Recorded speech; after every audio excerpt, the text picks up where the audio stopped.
live from Washington, D.C. Here again, Larry King. Buffalo for Dr. Charles Crenshaw, the book JFK, Conspiracy of Silence. Good evening.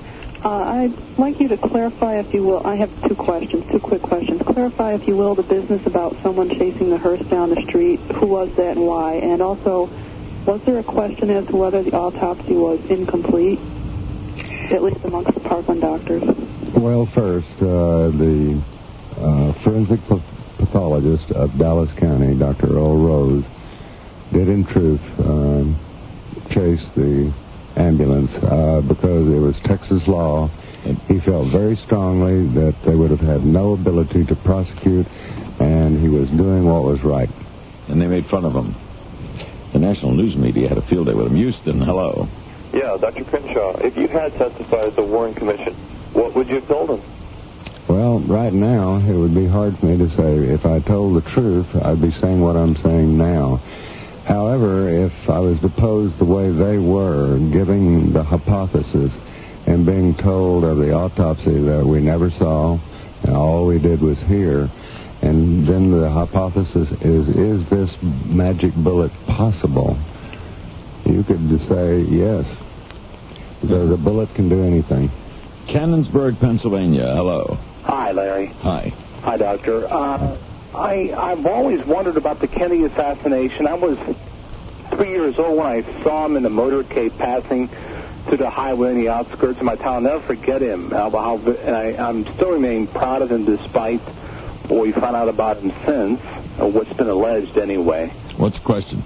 Well, my question is, does he think that Lyndon Johnson had anything to do with the assassination?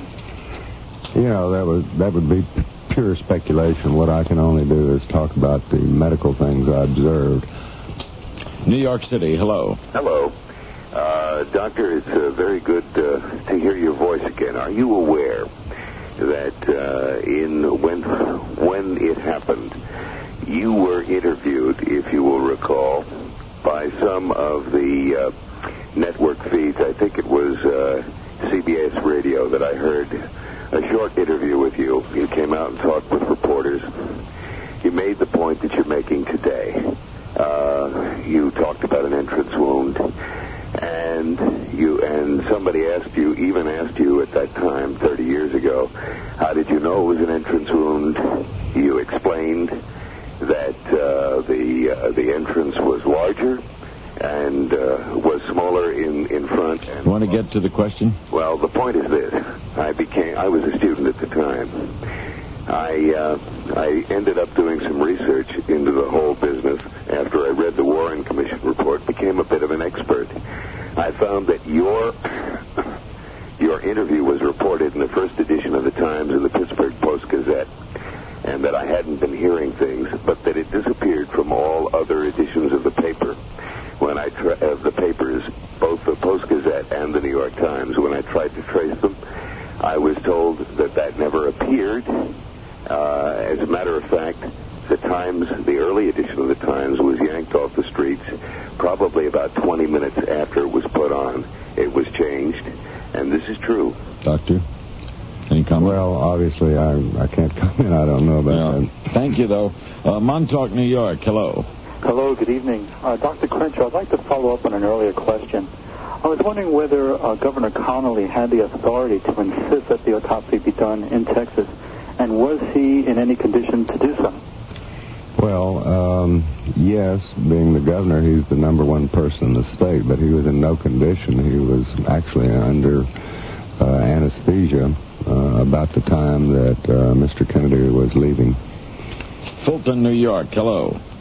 Hi. Hi. I have two questions. Sure. One, in the book that Garrison wrote, they talk of an ambulance that was on standby that got called away with an epileptic that was taken to the hospital, but once he got there, he got out of the ambulance and said he was fine. I was wondering if Dr. Crenshaw knew anything of that. All I know about that, of course, is what came from my co-author, Jagger Shaw. The ambulance attendant who also helped place Mr. Kennedy in the coffin, Albie Reich, was there and did pick this epileptic up. He was taken to Parkland Hospital, and taken into the emergency room, and he disappeared. Evidently, he just walked away.